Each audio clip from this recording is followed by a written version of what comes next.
Hi everyone, welcome to Girls in Tech Nigeria's monthly live section. I am Snow Black and I'm super excited to have you here today.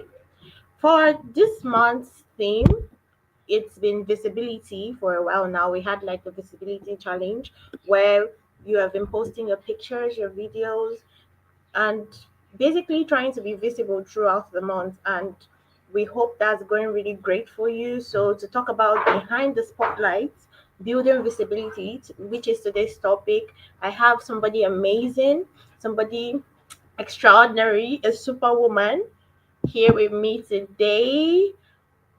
Her name is Pere, but I'll let her introduce herself by herself because I can't be blowing her trumpet, whatnot.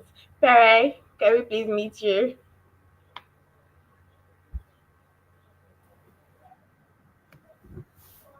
Hi everyone. Can you hear me? Yeah, you're good.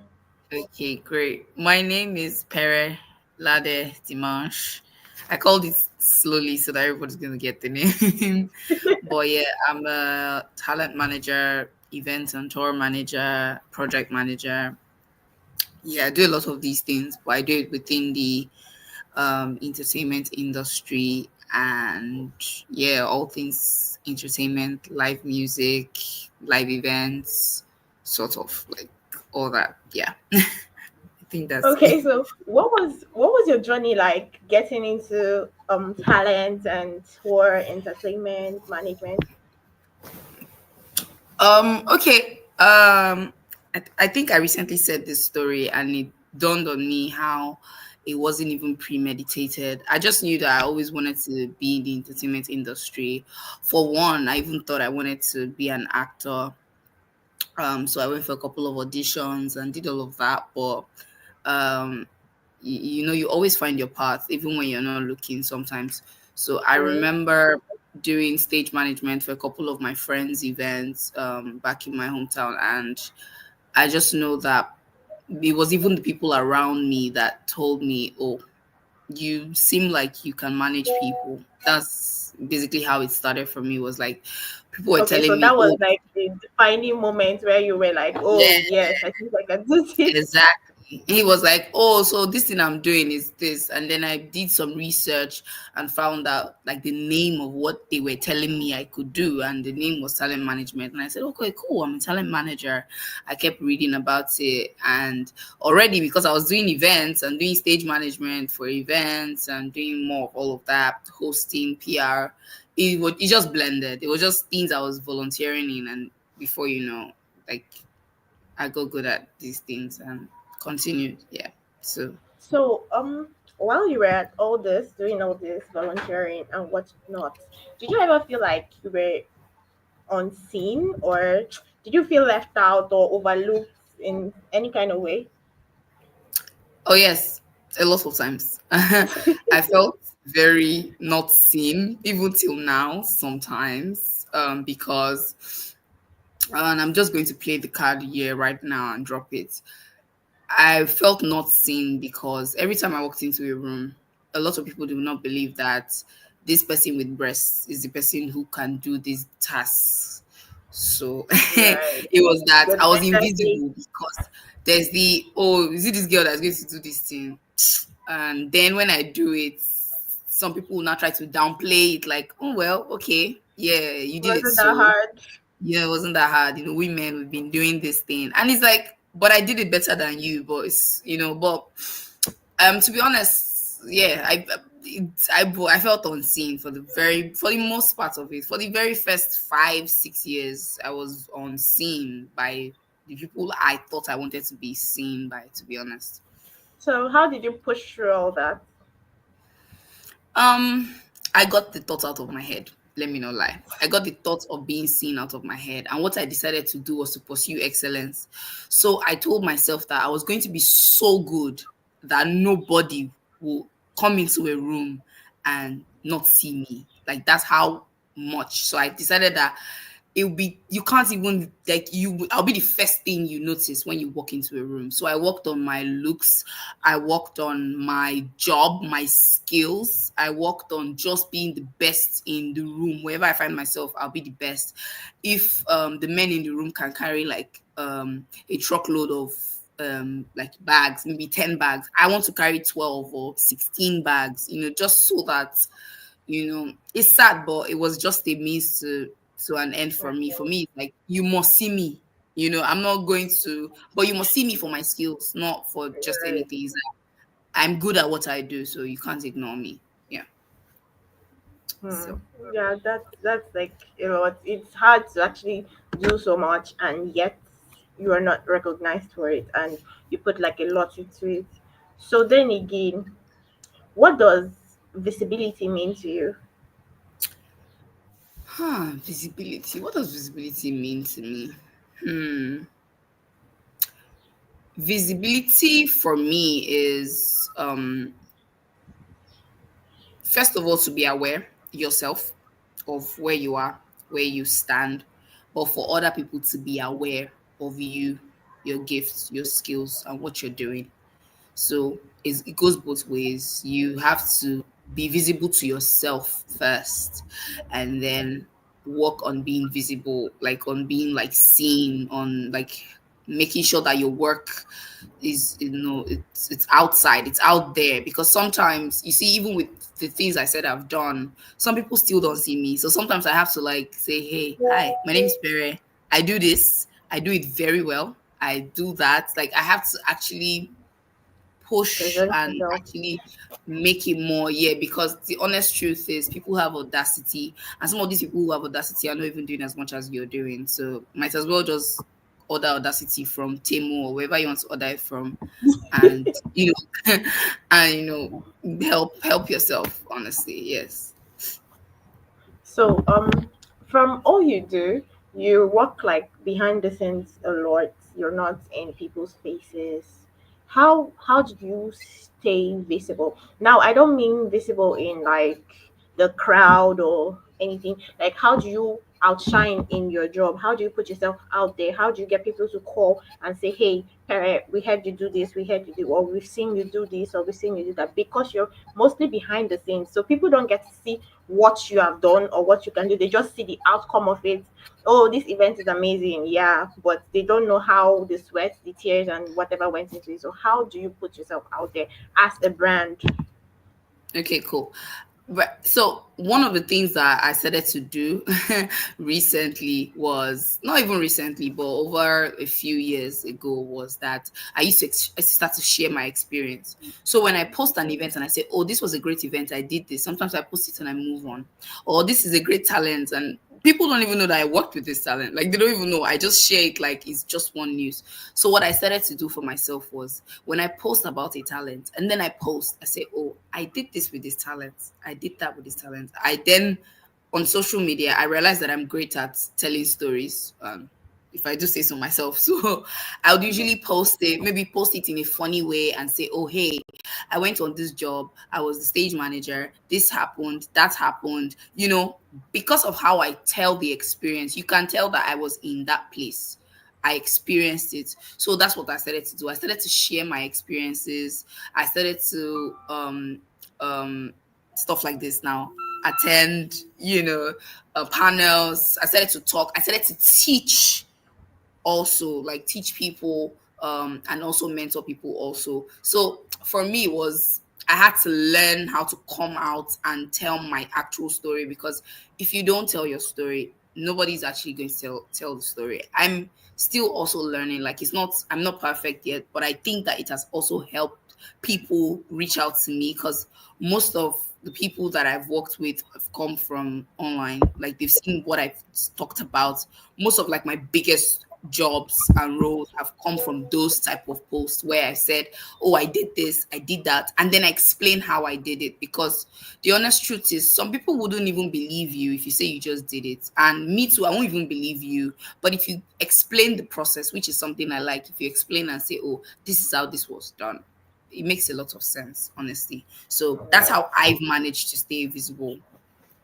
So, on the long run, yeah, we figured that even as much as we shout gender equality, all roles can be done by both parties, whatnot, and carry that thing, we still realize that we, the, should I say, the outstrong gender, I don't know what to call us, but we are not oppressed, so we cannot say oppressed gender. Basically, we might be, but I don't think that's like the right word to say. Um, Anyways, you get the point. So, how do you think showing up more is going to bridge that gap? Um, so for instance, I'm just going to still go back to using myself as an example. Right now, there's no body, male or female, that can stand and say that they know what I know in its entirety. And that brings me back to just being excellent, right? So for it's sad that we as the gender that is overlooked or underpaid, we have to work times two, but it's necessary because now the way the world is evolving, right? Yes, some people would definitely still underlook, underpay, but it will get to a point where they cannot ignore it. Because for me Right. now, if you ask someone to say, "Oh, hi, I would like to know about touring in Africa," the very first name they're going to call is my name. And it's just because I made it my mission to make sure that this particular thing that I know how to do, I do it so well. I know it so well. And I play the game so well. So I've made friends with that other gender, even. Like I've made them my people, my paddies. Like, oh, hey, I am a guy now. Yes, let's do this, Um, when I did a course on lights, basic like light engineering and sound engineering in live events. When I got to the venue, I was trying to touch like an equipment, and they were like, "Oh, can you carry it?" I said, "Me, I can." I've carried the equipment. I'm not chilling and saying, "Oh, I don't have that much strength." Yeah, you're If I not feel being like I don't have frivolous. strength, I started to go to the gym so that I'll build my strength. So I'm not even saying that you will be like them in the long run, because to be honest, they are biologically stronger. But I'm saying that I've made myself so good at what I do that I'm even standing out amongst my fellow women. So talk more of like the men. Like it's like, yes, when you want to speak of this topic, you cannot speak of it without calling this person's name. So you have to actually just be good. You have to actually keep doing what you're doing and be good at what you're doing. That's like the advice I always give. Like pursue excellence always, whenever. Okay, that's like pretty good advice. Wow. So basically, you're rooted in the creative space, but recently we've found out that technology is getting or finding its way into everything and almost everything, no, everything generally, actually, because there's literally nothing you can do right now without being in the tech space, whether it's social media, whether it's whatever it is. So how do you think on the long run now, do you see like technology empowering the creative industry? Of course, very much cause. The first company I interned in after my music business academy course was a tech company owned by a woman. Um, Okay. or it was a tech company for live music. It's called Tolly. You can check it out. It's actually an actual tech. It's like Instagram but for live music, right? So it's an app where you go and sort of request for artists. So if you want to see an artist in your hometown, you tell your friends, "Oh, hey guys, let's go and request for artists."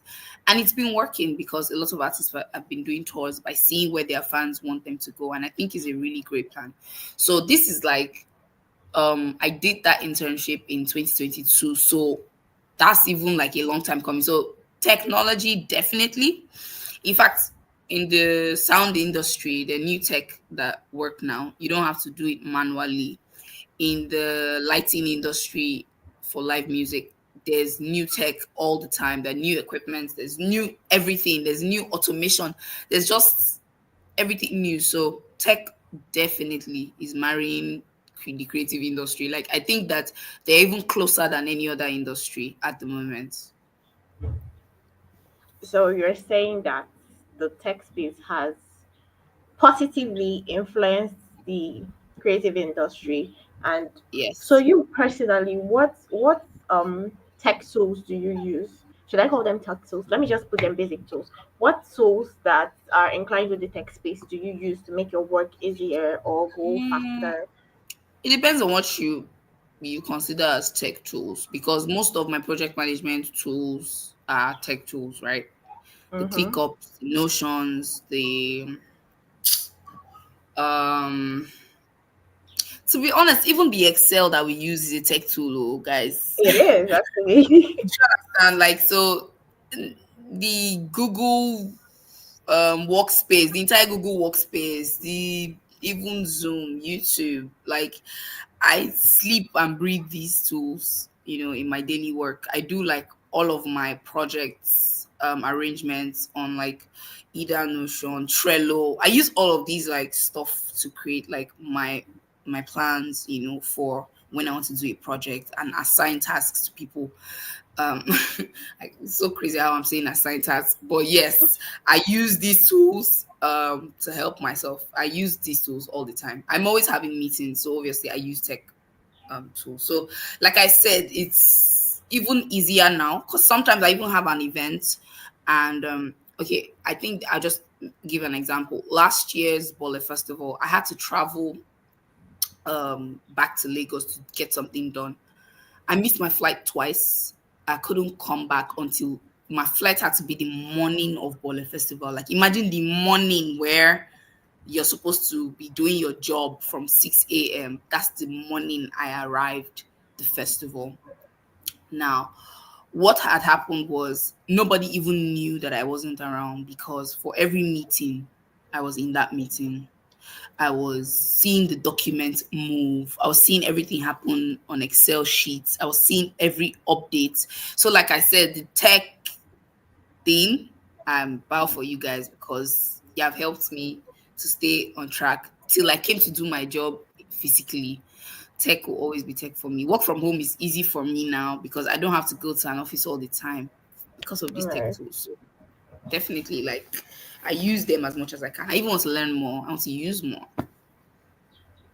So, in your field now, what are like two or three things you think young ones can do, people who aspire to do what you do? Because basically, if whether you like it or not, you're a tech girly because you cannot be using Asana, Trello, Excel, and all that and not be a tech girly. So we are assigning you a tech girly, whether you like it or not. So then again, what do you think in your space? What do you think people can actually do to enhance visibility or be seen, be heard? Um, in my space, you have to toot your horn. Especially in the entertainment industry, sometimes you have to chase small clouds. You have to actually chase it. No, I won't call it chase clouds. Let me not use the wrong words right here. But you have to actually toot your horn. You have to actually talk about what you do. You have to post. You have to make friends online. It's tiring.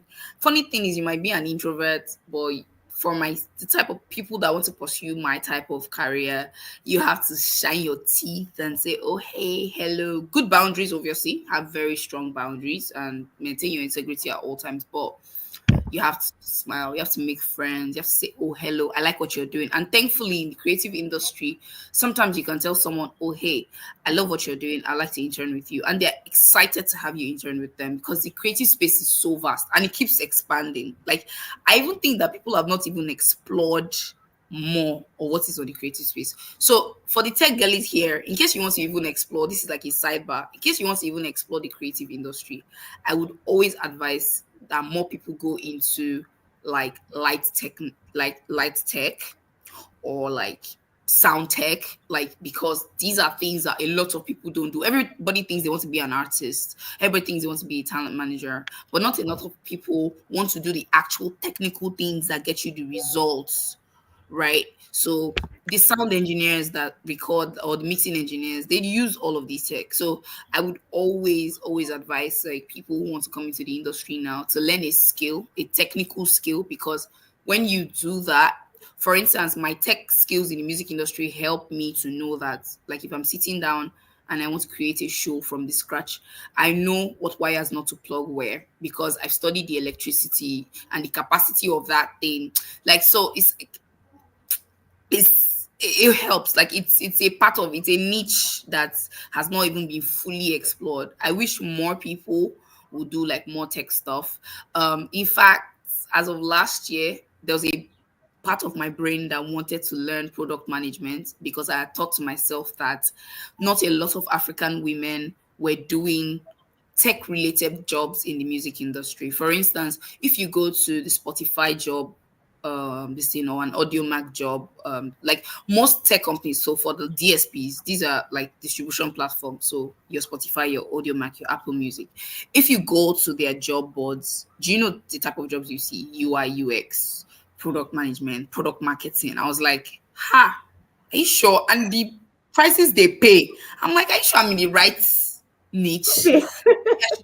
And to be honest with you, people, I'll still go and learn product. In fact, I'm currently doing a project management course, because from there I want to fly to product management, so that I can just go and cop one sweet product management thing. It may be Spotify or Apple Music or one thing, but because I love behind the scenes, it's amazing for me to want to be part of, especially if you're musically inclined. It'll be all whatever. If it's TV, film, you can work for Netflix. If you even go to the Netflix board, go to Amazon board, you see a lot of UI, UX, product management. The roles are almost through the year, the roles are not even taken.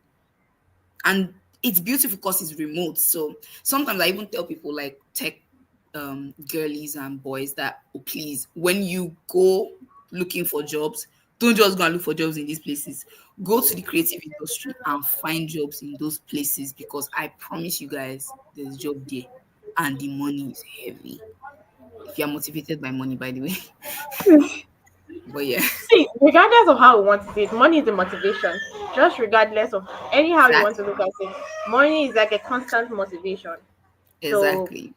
I mean, if you're not making So money, if you are motivated by money, I promise you, these places I've called SoundCloud. I will call the names. If you want me to drop the names, every day I look at it and I'm like, oh, why didn't I ever do tech? Why didn't I ever do tech?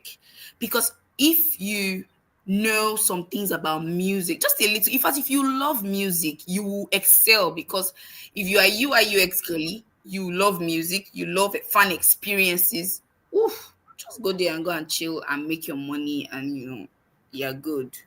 So yeah, there's a lot of opportunities in the creative industry for tech people. There's a lot.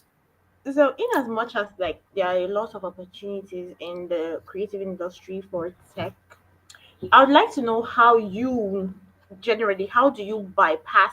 I don't know whether or not we'd like to know this or not. We have like a setback. We being Nigerians, we have a setback, whether we accept it or not. It is the truth. Mhm. I've experienced things where you apply for a job role and immediately you show your location as Nigeria, you are immediately sent a rejection letter. Not because you're not qualified for this positions, not because your portfolio does not stand out, not because you're not excellent, but because you're a Nigerian. So, in your space, how have you tried or how do you overcome that?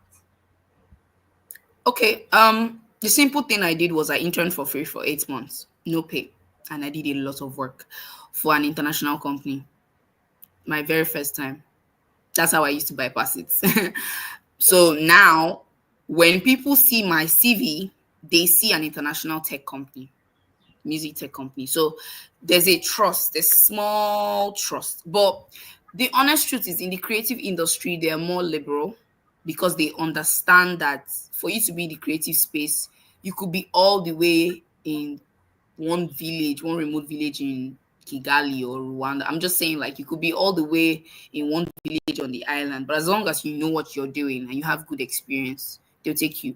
I think the creative industry is more liberal. I've worked with people that I've never met before. They've never met me, but they've paid me for jobs online. So for and it's sad because I've also been rejected because I'm Nigerian. They've just been like, no, we can't do it this, with you at the moment. But you can't stop, to be honest. There are websites I go to where I even do like free jobs. I do free jobs. I take free courses and just get any small tiny certificates that may seem inconsequential. But if I'm in an interview and I'm speaking about these things, it raises like, oh, cool, this person knows what they're talking about. This person knows a bit of this industry. For instance, if I tell you on my CV, like I worked on a Sabrina Carpenter, I'm sure maybe not everybody knows Sabrina Carpenter, but like if I tell you that, oh, I worked on a Sabrina Carpenter campaign when I was working at that tech company, for her fans and stuff, there's no way you will not reason me and give me at least an opportunity to defend myself. Yeah, they So just hear you out. exactly. Just hear me out and just hear what I have to say. And to be honest with you, after that internship, I've gotten another internship, international internship actually, again. And it was for a content. It wasn't even a musical. It was like content and sync licensing for content. It wasn't even music.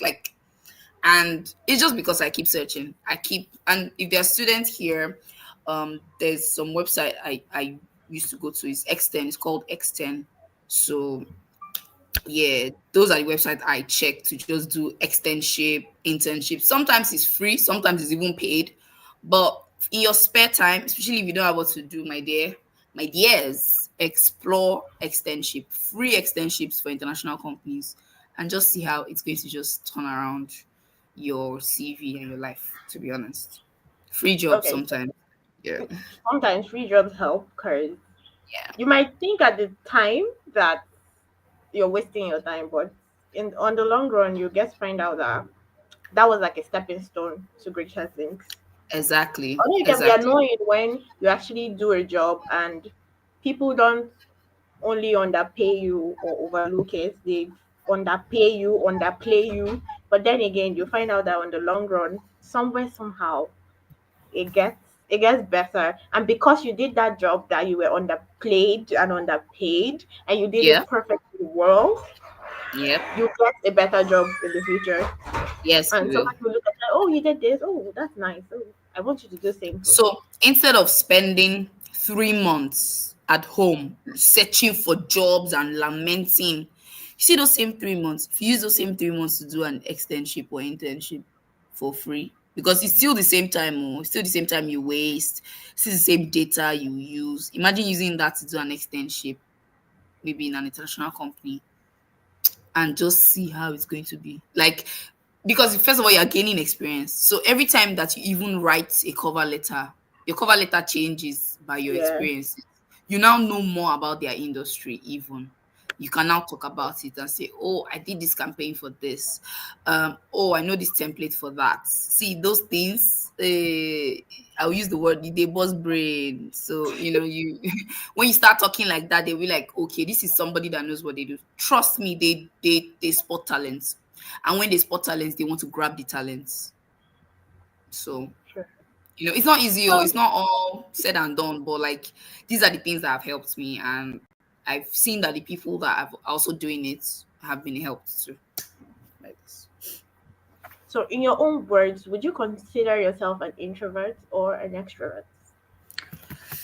I'm the best of both worlds because I like my space, but I also like other people's space. I can be both in both situations. Like I can what's it called? I can code switch at any point in time. So I'm both an introvert. I can be an introvert and I can be an extrovert, but I think I'm an extrovert. I think it's reduced. I used to be really, really extroverted, but now it has reduced because my introverted side is taking over. But I can be both sides. I don't know what parts, whatever parts anybody sees is like, yeah, cool. So, for your creative industry, do you think an introvert would thrive? Hmm. You can thrive. if you can strike a balance. I know a lot of introverts, right? And maybe I'll just call a name. So, and this person is even, I think his page is private. Yikes. So maybe you might just want to Google him. But he's the owner of one of the biggest music communities, music tech communities. He's actually a tech bro. He used to work at Google. He quit his job to pursue his passion of music tech. Beautiful, Yeah. beautiful story. Maybe like you guys can check on him because he's doing amazing. This person is an introvert, a very strong introvert. Like we can sit down and he's not saying a word to anybody. Serious introvert. But he makes friends. I don't even know how. He talks to people. So is that he knows how to preserve his space. He knows how to be introverted and say, I don't need to talk too much. But when I open my mouth to talk, let the things that I say You worth matter, it. and let me be good at. So if you're even good at what you do and you're an introvert, it works for you because now you don't even need to talk too much. Somebody can just come and say, oh hey, I would like you to do this. To be honest with you, a lot of band members that I know in the music industry are introverts. In fact, there's a popular artist who is an introvert despite having one of the biggest fan bases in Nigeria. His name is Johnny Drill. He's an actual introvert in real life. Hmm. So I'm just saying that if you can strike the balance, right? You don't have to be friends with everybody. You just have to be cordial. You just have to be good and have integrity. You can walk your way. You don't have to laugh and play. You don't have to go to all the raves and parties. You don't even have to go to anyone at all. You just have to maybe tweet about it and say, "Oh, this looks fun. I will go one day." And yeah, people think you're cool. People take your call. So you did give us the name of His the name tech is music Dolapo artist. Amusat. Okay, so that one. I think I'll check him out. Yes, So please. You guys check him out. for Definitely. those people who are like trying, who okay, most people they thrive on let me work my 9 to 5 by day and try to build my personal brand. How what advice do you have for them? You work extra, but keep your 9 to 5. You may not sleep, get all the sleep at night, but keep your 9 to 5 by every means possible. I have a 9 to 5. Don't all of these things that everybody's doing and scattering. The only difference is with creative industry 9 to 5. Some of it is flexible for me where I am. It's flexible because I can be anywhere, like I said, and do my work. And as long as I'm submitting reports and I'm good, I can be anywhere. But keep your 9 to 5 if you can. But if your 9 to 5 requires you to go to the office every day, hmm, that is very hectic. What I can advise is make use of your time very well. Find time to rest, but make use of your time very well. So even when you're in your office, you can make use of your storytelling. So for instance, when I used to do a 9 to 5 where I was going to the office, in fact last year, as of last year, mid last year, I was going to an office every day. I would be texting, like not texting, I'll be posting a story and talking about something, you know. I'll be talking about something, people would think I'm like a one party or something. Then in the night, you see me outside. I'll come back home. I'll sleep for like 4 hours. I return to the office. It was hectic, but I had to keep the best of I had to keep those both worlds because it gave me a balance. It will even give you a balance, so that you don't go and be sick because So 9 to 5 can be basically, stressful. you had like a schedule that you follow. Was it Yes. pre-planned or you just acted on the spot? Yeah, as soon as I got the job, I had to create a schedule for myself. So I knew what days I needed to. So for meetings that I had to move all my meetings to evenings, right? If they were physical meetings, move them to after work, immediately after work. So that as I'm finishing from work, I'm driving all the way there, have my meeting before coming home. So a lot of things were happening outside of work. I moved a lot of things to the weekend, you know. So a lot of my calls I scheduled after work. So it's like I did a lot of things and I tried to control my schedule. Any meeting that needed to be done during work hours, I would possibly schedule the meeting or beg to schedule the meeting at my break time. Or I wouldn't take a break and then I will walk out around that time, take a break and maybe have lunch at the time. But I figured a way out eventually out of it. Well, that's a lot of back and forth. Yeah, Although basically it became productive on the long run, right? it did. So let's see if our audience has like questions. Do you guys have any questions for Pere that should take? Amara, do you guys have any questions? I see Amara there. I see Chineye. Sorry, I can't see everybody, but do you guys have like questions? Does anybody have questions? They're dropping in emojis.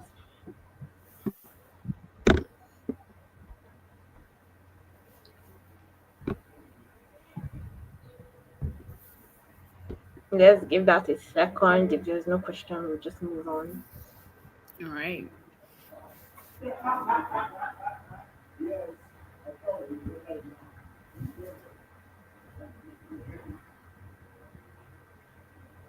I think we're way past the second. Okay, I'm guessing they don't have questions so far. They have enjoyed your talk, every bit of it. So let's see. Okay, Perry, thank you so much for coming. We really appreciate your time. We appreciate all the gems you've dropped for us. Some of us, some people, I'm pretty sure some people didn't even know what the talent manager is. But still, I want you to toot your horn. Hi, Lois. I want you to toot your horn and tell us some big names that you've actually worked with. Just wow us. I mean, Um, where do I begin? Sometimes I forget the names of people I've worked with. I don't even know. Maybe if you go to my Instagram, you see because somebody just recently said like somebody recently tweeted my horn for me. But what have I done? What are the few things I've done? I name dropped now. I said Sabrina Carpenter. I worked mm-hmm. on a tour planned for her and her fans as of 2022. Um, what else did I work on? I worked on. I'm the head of talent and strategy, like event strategy for Bole Festival. So I've gotten to work with like most of the artists that have graced their stages. Um, um, yeah, I've done some work with some artists from Tanzania because I went to work for a festival in Tanzania. What other? I don't even know. So I forget the names. I currently manage Sabinus as his business manager. I used to be Timini Egbosun's business manager in 2021. Um, yeah, like I forget to be honest. I forget. What else? I've done some like internal work for Omale's team in the past.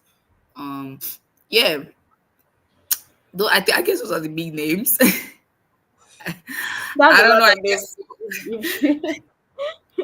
That's a lot of names. I So, guess so just because I want to divert and I just want to know, Davido or Whiskey?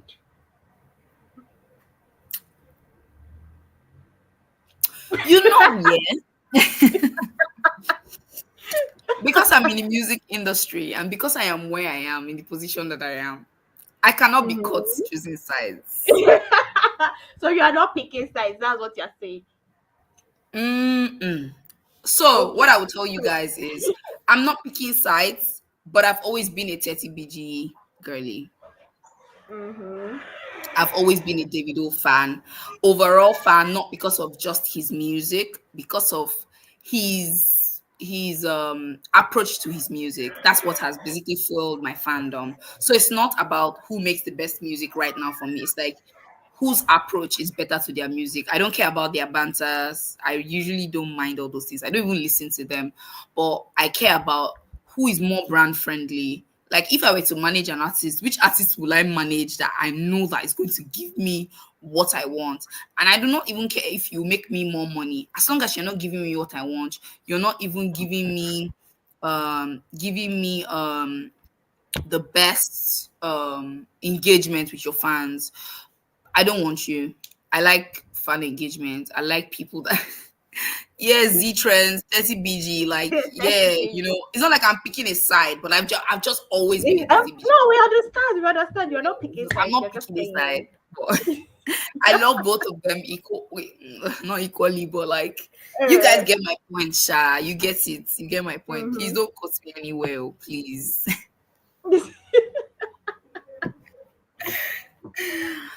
Oh my god. So, have you had an opportunity to work with David? um, yes. So when he did his timeless tour in Port Harcourt, I was the head of talents, obviously. So I was in charge of himself and all the other artists who came for the festival, for the events festival/festival.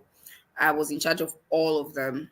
I managed all their logistics, welfare, everything. I pick up, drop off, all of those nerve-wracking schedules. I handled them. I was basically at the airport from 6 a.m. waiting for Davido, and he arrived by 9 p.m.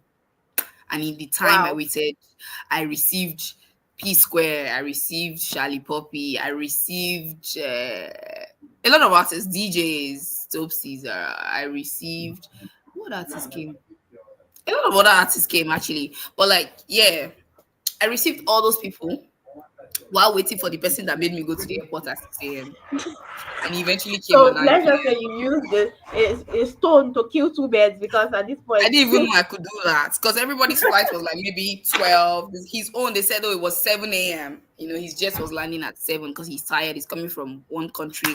I thought, okay, great. I'm going to be at the airport at 6, so that I'll be gearing up ready. I woke everybody hmm, up. All my drivers were ready and we waited. So all the cars came, picked everybody. P Square, they landed at 2. Somebody landed at 12. Like, as they were just landing, I was just like, okay, these are their cars. Carry them and go drop. I sat in that airport till 9 p.m. when he arrived. And that's when we left the airport. And I had to, make sure he was well organized, ready for his show. His band members were my responsibility. Yeah, a lot of, and he came with a crew of 43 persons outside of oh well. himself. So yeah, a lot of artists do that. They come with a lot of people. So yeah, that's the way I've worked with him. And by bragging rights, one of the artists that I managed in the past is currently signed to his label. So we thank God. So it's a win. Well, Tara, it's been an amazing time with you. So saying that, oh, you people are just 30 BG. Anyways, what kind of music do you like? Like genre. Now let's not do the whole Afrobeat, clinical. What genre do you like? Because I am me, I multi-jamorous. I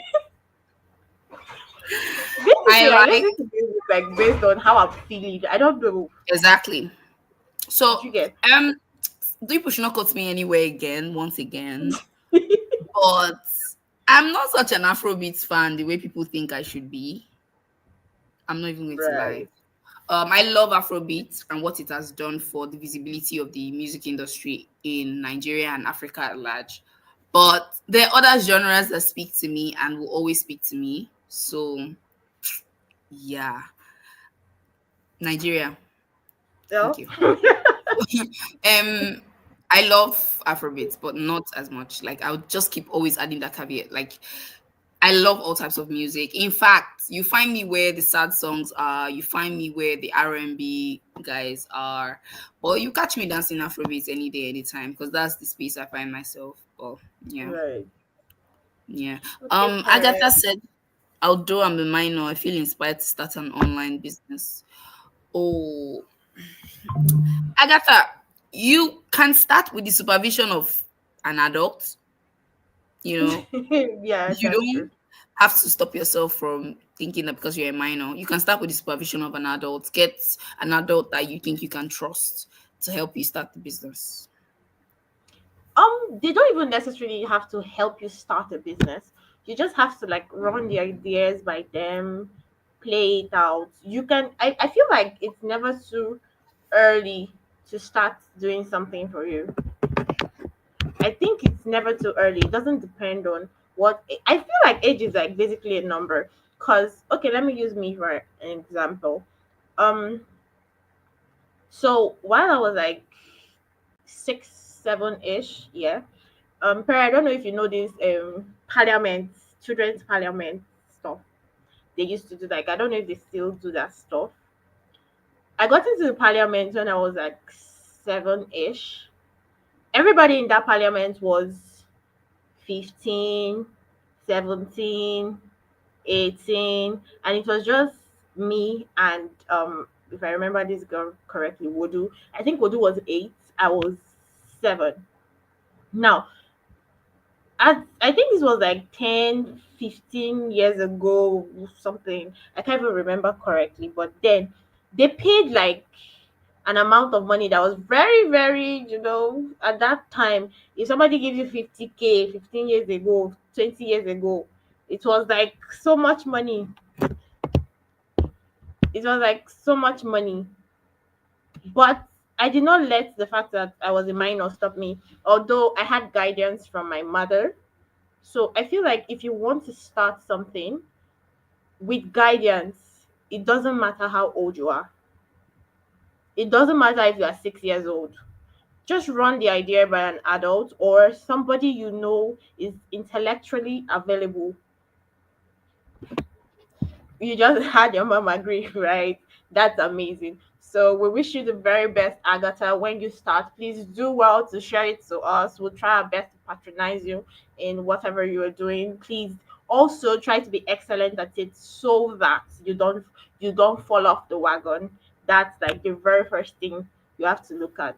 Peter says, hello Ma. When you say get into lighting tech, how do we go about it? Also, I'm a graphic designer. Is there any opportunity for me in the yes? But I'll let Perry answer that because she's the There's pro. a huge opportunity for you if you want to transition into making animations, so you can make animation videos for artists who want animation videos. And I don't know, Peter, if you know, what I can do is, hold on, I have a company. There's a company that do like event management, like lighting and stage and stuff like that, all the technical parts. They're called Lucre, the Lucre. So you can try to follow them and see like ways that maybe you can intern with them, right? Cool. Now, the opportunities for you in the creative space is that I don't know how to now describe this thing. Do you know what when you see artists perform on a stage, like a big stage, sometimes there are things that are their back. I don't know if any of you like know what those things are. Like there are some visuals they show at the back of the artist. It's Mm-hmm. either visuals of like stars and stuff, and like I just want you to imagine any artist performing live or just go and watch on YouTube any artist performing live and you can see stuff on the stage. So for graphic designers, it's usually easy to transition into doing visual visual tech like for artists. So on their screens, you can design stuff that can be put on that on the visuals. So you can design the visuals for them. Do you know those things? Yeah, cool. So you can actually transition from being a graphic designer to designing stuff like that for artists. So that can be your work. And that's really great if you also want to do lighting too, because those screens and lights work hand in hand. So you can also go on YouTube, learn basic lighting. To be honest, YouTube teaches you a lot of things. Let me not lie, let me not steal. It teaches you a lot of things. So you can learn for free there, and then you can try to intern with any light tech you know. In fact, go for a show one day. Look for there's something called front of house. Front of house, if you go for a festival, if you go for an event, they're usually the people in front of the stage. So they're either like they're mostly in front of the stage because that's what their names are. Front of houses. Yeah, right. So they're usually in the middle of the events, in the middle there. They stay there and you see them, they're pressing things, they're doing stuff. Those are the people who control the sound and the light. See, when you go to places like that, walk up to somebody there and say, "Oh, hello, my name is um, Peter Udwak, and I would like to know who the lights engineer is." And when they say, "Oh," you say, "Sir, please, can I intern with you?" Simple. It will take you a lot of pain because those people can be very rude. Some of them are like harsh, but if you know what you're looking for, you can find it. You tell them you want to intern with them. So in your free spare time, when they have events, they'll call you. They'll just trust me. In 1, 2, 3 tries, you've learned it. I promise you. And then once you learn lighting, once you learn how to control the lighting tech, you can now use your tech ideas also and even bring in new ideas and say, oh, this is what I think we can do right now. You help them program. In fact, do you know lights is being programmed? So artists program their lights. So they design the light, program it according to the sound. So sometimes when you see that the light engineer is not even touching anything, it's because it's been programmed. So all the light engineer just needs to do is to shuffle just like a DJ. They shift, shuffle, and say, okay, play this next, and the light plays in a certain way because it's all been programmed into the monitor, light monitor. So yeah, there's definitely an opportunity for you. Definitely an opportunity for you. Huge, actually. Peter, I hope you got a lot from what Paris said. So we'll be dropping Paris' handle with her permission on our post on social media, so you guys could go follow her, Definitely follow ask her me, questions, ask whatever. questions. She's a very nice and friendly person, so I'm sure she'd attend to all of you. But in case she doesn't have patience, she would. So, Parrot, thank you so much for dropping by. You've been amazing. I'm sure a lot of people have learned a lot from you today just by speaking. So, do you have like any final words for young Um, women, young men, people trying to guys, grow up, people trying to be in tech, people trying to be in music, movies, or it's life in see, general? it's not always going to be easy. You'll be put down. You'll be let down. You will almost give up. You will doubt yourself. But let me tell you from experience is I've been doing this creative industry thing for over a decade, you know, but it's only now that I'm even seeing the fruits of my labor. Let me not lie. It's even easier for the people who are getting in now because as of the time I started, it wasn't really that easy for me. But now, it's even now. Like when I mean it's now like people are saying, "Oh, you do this. Oh, this is great. Oh, yeah, woman. Oh, that's nice." And but it's now people can pay you what you're worth. In fact, even now I'm still struggling with certain people when I give them like a fee or a price. But one thing that has always stood out for me and that's always made me stand out is excellence. You see that thing?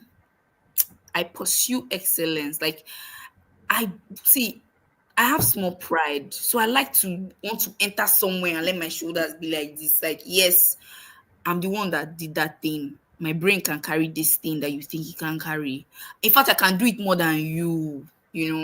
I want to, So when I'm done conquering everybody and I'm like, yes, I've stood amongst my peers, I'm at the top. Then I start to conquer myself. I start to say, oh, Pere, you know how to program a light for 2 minutes. Learn how to program lights for 5 minutes. Or learn this part of talent management. Or read this new music business book, or do this thing, or take on this challenge. Almost every time you find me taking on challenges, that is how you learn to pursue. Like, take on internships, take on jobs. Like, see, take opportunities, right? Especially if you can just survive through these opportunities. Like, to yourself that like I said, in 3 months, if you know that in 3 months you're not going to earn any money, you might as well take a free internship and just learn. So imagine gaining that knowledge. I am so busy. I've been doing my project management course on Google and Coursera for 6 months. I'm supposed to have finished it, but it is weekly. I take 1, 2 classes. But guess what? I'm going to do it. Even if it takes me a year to finish it, I'll do it. I'll gain that knowledge. And I'll come for you people in tech too. I'll come and learn product management too. People should mentor me when I come. But like all I'm saying is pursue excellence. Whatever you choose to do, pursue excellence. Because every little skill that you think you will not use, I promise you use it. Every single skill that you've learned over the years. Even if you used to hawk before, you use that skill when it comes to it. Right. So yeah, these are my words. They were beautifully said, actually. So, Brian, do you mind saying your handles so those who are here can just Yeah, of look course. it up before we My get them? my Instagram is Pere_Dimanche. Dimanche is spelled Dimanche on the screen, Dimanche. So follow me. I would follow back eventually. I would respond, obviously I would try to respond. Um, but I like people to respect my space as I would like to respect people's spaces too. So please respect my space. If I don't respond to you, just know that it's not you, it's not even me. It's just how life is. But I would eventually respond, I promise. But yeah, follow me. You can follow me on Twitter too, if you want to. It's also Dimanche. Like my names are like across board the same type of names. On LinkedIn is the full name Perelade Dimanche. On Twitter, I think it's still Pere Dimanche or Perelade Dimanche. But my names are like once you search for Pere Dimanche or Perelade Dimanche, you almost always find me. Nigeria has happened to me again. But yeah. Okay, so make sure you follow Para. She's an amazing person. She's an excellent talent manager. In short, whatever she does, it just comes out excellent. It doesn't matter what it is. So please follow Para, and thank you all for joining today. Don't forget to check on our visibility challenge. If you did the challenge, well, kudos to you. I hope you've been getting the most out of it, and also stay plunging to Girls in Tech Nigeria. Until next time, stay visible and keep shining. Thank you so much, Para, and I remain Snow Black. Do have a lovely evening, everybody.